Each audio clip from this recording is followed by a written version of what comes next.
Ako Hi, ulit. Miss Bangs. Kailan pa ako naghihintay. Buti na lang nakaakyat. Bakit? Putok na? Oo, Buksan namumutok mo, na. tusukin ko. Napumutok na yung balon-balunan mo. Ma'am, magandang hapon. Oo, suki. Nakita dito sa live ko, no? Oo, According crush to na your crush kita statement yung gwapo-gwapo before, niyo no? kasi. Oh, Diyos ko. Oo. Hindi yan totoo. Hindi totoo. Sabi mo kagabi, first time mo sa live ko, tama? Opo, tapos inulit ko ulit. Ayun, marunong na ako. Ah, huwag Marunong ka na ako magalala, may mag-offset bukas ng pa yan. camera. Hindi yan matigil-tigil. Dagdag ka na dito sa 1,200 viewers ko. Huwag kang mag-alala, hindi lang ikaw ang nag-iisang nakakaramdam ng ganyan. Oo. Lahat ng nakasara binubuksan ko. Eh, Thank Oo, you. lahat ng tuyo binabasa Buti ko. na lang nabuksan. Kaya kung tuyo na, alik ka pa sa inatin. Hindi. Bakit ka po napabalik? Hindi naman po ako finalo nung yung sinabi niyo yung kahapon. Hihintay ko nga eh. Oo, alam mo kung bakit? Bakit po? Napagod ka kabilang sa bangs mo. Uy. So naghahanap ka ulit. Kung meron, Sige. Pwedeng- Una mong gawin, magpakit. pwedeng Ha? ikaw na lang. Kahit second option. Hindi, joke lang. Baka may Sure mag-ano. ka? Diyos ko, ma'am. Magulos dili ka ha. Magastos sa ospital. Ilang taon ka na, ma'am? 43. Oo, maliit lang ako tignan, ma'am, pero solid man itong katawan ko. Hindi kaya magkabali-bali ang buto mo. Uy, pareho lang. Hindi. Kaya naman yan. Kaya. Ayan. Sige, bago tayo magkita, kung sakali man matuloy ang plano mo, magpirma ka ng waiver sa barangay, ha? Taga saan po ba kayo? Dito pala sa barangay namin kasi ikaw man pala yung pupunta, hindi ako. Oo, pupunta ako dyan. Nilipad ako dyan. Oo, kasi ikaw man naman kailangan. Magkano kaya Saan po ba kayo? Mindanao lang naman. Layo. Layo, Mindanao. Yung kagabi, taga Mindanao din yun, di ba? Baka naman Bulacan ka, di ba? kamag-anak niyo yun. Bulacan ka, di ba? Pangasinan Pangasinan? po. Pero wala Oo. po ako So, nasa ako. Nandito sa ako ibang bansa ka? Opo. Oo. Ano, kaya mo? Kaya. Oo. Hmm. Sige, Uy, magpalakas ka ako, pa, MJ. Ano? Basta ma'am, kaya pa. Wala naman problema. Walang problema yan. Baka pagdating mo dito, magkaroon ako ng problema ba? Okay lang naman. Oo. Okay lang. Pero, Basta kompleto bigay ka niyo naman sa po akin sa yung buong benepisyo. address niyo, pupuntahan ko kayo. May insurance ka po? Meron. May PhilHealth ka rin. Ano? PhilHealth. Meron din. Okay lang yan. Malapit hospital dito. Baka mamaya. Iba yan. Ala, naglag. Naglag na. Naglag po kayo. So, hindi ka na po naghahanap. Oo, kung ikaw yung Pero pag Ma'am? hindi pwede, syempre maghahanap. Eh, hanap muna tayo. Pwede ba last option na lang ako? Kasi, kuan ba? Kintik na buhay ito. Ayan. Paano tayo titino nito? Ay. Sige. Hanap muna tayo. Kung wala, Ikaw na lang. ako na naman.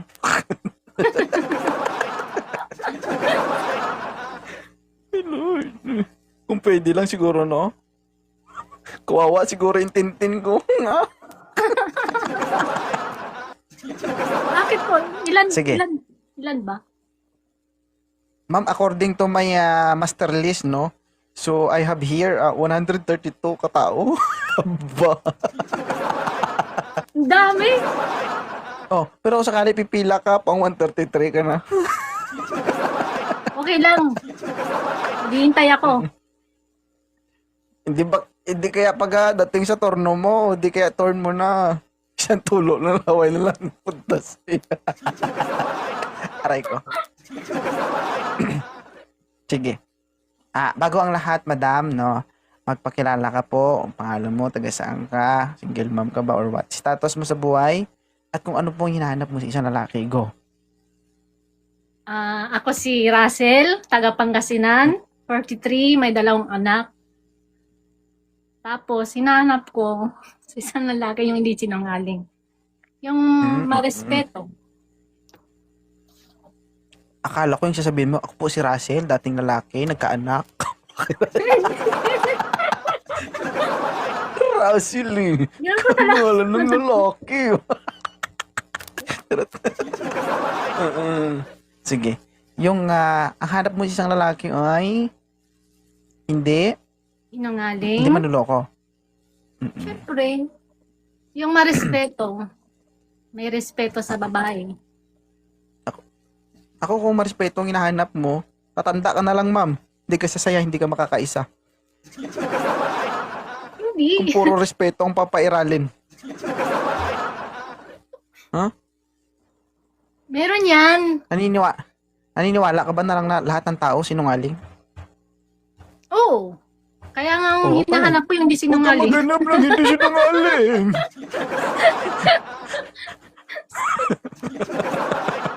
Oo. Diba? Lahat tayo nagsisinungaling, madam. No? Masama man yan o hindi, nakakaranas tayo ng pagsisinungaling. Tama? Bakit kailangan magsinungaling? Diba? Para makatikim ng masarap. Eh, di maghanap na lang siya ng iba. Ha? Meron pa yan. Mahirap kasi hanapin yung gusto mo, di ba? Walang taong hindi sinungaling. Lahat tayo, madam, nagsisinungaling. No, meron tayong tinatawag na white and black lie. Pag sinabing white lie, yun yung pagsisinungaling pero hindi nakakasama. No? May purpose bakit ka nagsinungaling. It's either ikakaganda ng tao na yun. Pero Ibig sabihin na lang pagsisinungaling niya pa yung rin. totoo kaysa magsinungaling, di ba? Hindi natin may iwasan yun. Nangyayari talaga yun. So, gusto mo na lang yung hindi sinungaling. Yung nagsasabi ng totoo. Oo, sabihin na lang yung totoo, kahit masakit o kahit ano pa yan. Tatanggapin ko Bakit naman. hindi na lang yung sarili mo yung jujuwain mo? Gusto mo utusan yung tao. Ikaw na lang Ganito kasi. madam, no? If you want to love, that person, all you need to do is, kailangan mo muna siyang mahalin kung ano siya. Oo naman. Hindi naman Kasi ako lahat ng mga minsan. gusto mo, on process mangyayari yan. Depende sa pagsasama at pag-uusap niyo. 'Di ba? Ang pagmamahal o pakikisama ng isang tao, mangyayari yan kapag tumagal kayo, maayos yung pagsasama niyo. Kahit hindi mo hihilingin, kusa niyang ibibigay at ipaparamdam sa'yo yun. Kasi kapag hinanap mo mismo dun sa lalaki na yon yung gusto mo, that is not a true love. Magkaiba yung love sa gusto. Alam mo yon? Ginusto mo siya dahil nasa kanya yung katangian na gusto mo. Pero hindi mo siya minahal ng dahil sa pagkatao niya. Naintindihan mo ba? Kasi kung hindi mo naintindihan, bumaba ka Gets na. ko na po. Hirapan Gets na ko ako. po.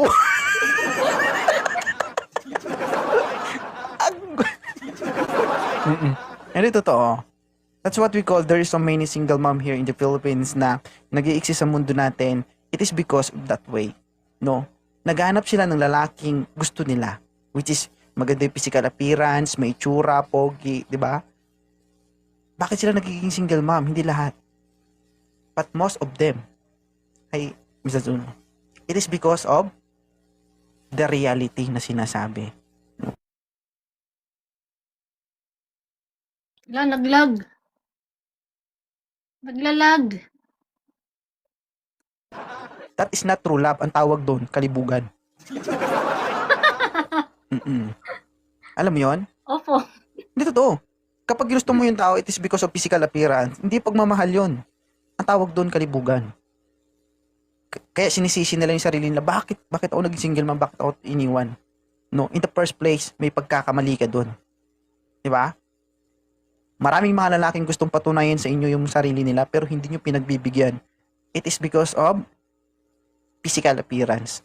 Pag alam nating tagilid, medyo pangit, medyo tanga, pagkapag tiningnan siya, hindi nyo pagbibigyan ng pagkataon, bakit? Hindi ko naman kayang ibalandra to sa mall. Mm-mm. Pero hindi mo alam, baka yun yung lalaking kaya kang panindigan, kaya kang ibahay, kaya kang igapang sa hirap at ginawa. 'Di ba? Ang itsura, nadidevelop yan. No? Pero yung taong kayang manindigan at kaya kang pahalagahan, mahirap hanapin yan. No?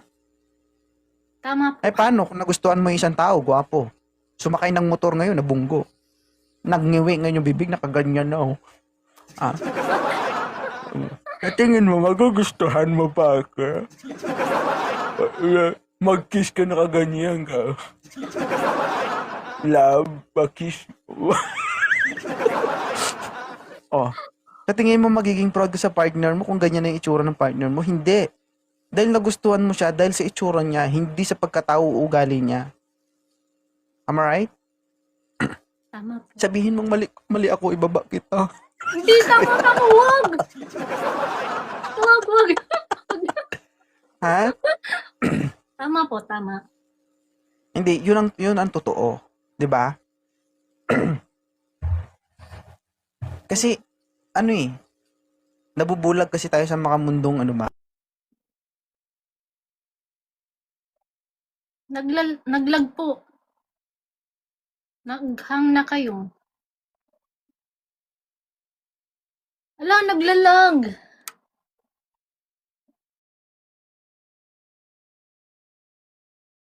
Naglag na, hindi na bumalik.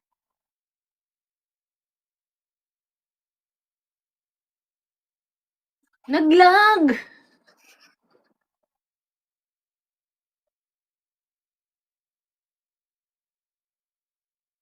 Naglag siya.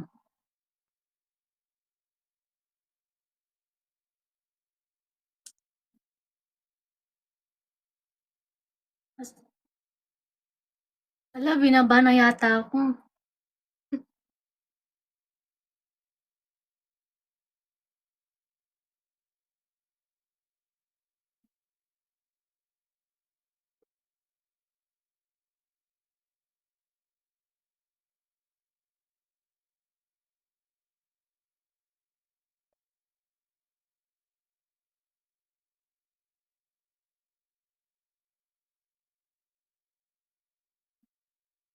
Ako ba yung naglalag?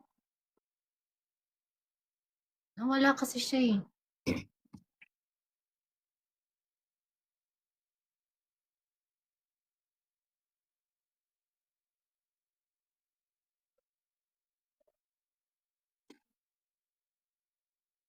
Hihintayin ko siya.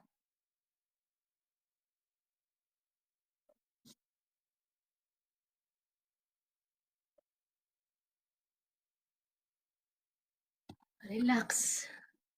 Kinakabahan ako. Baka ako yung naglag. Tapos binaba na ako.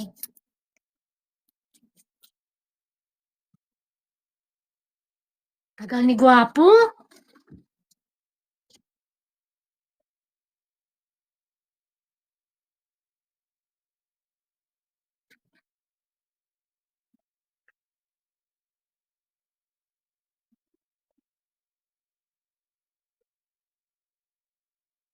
Hello.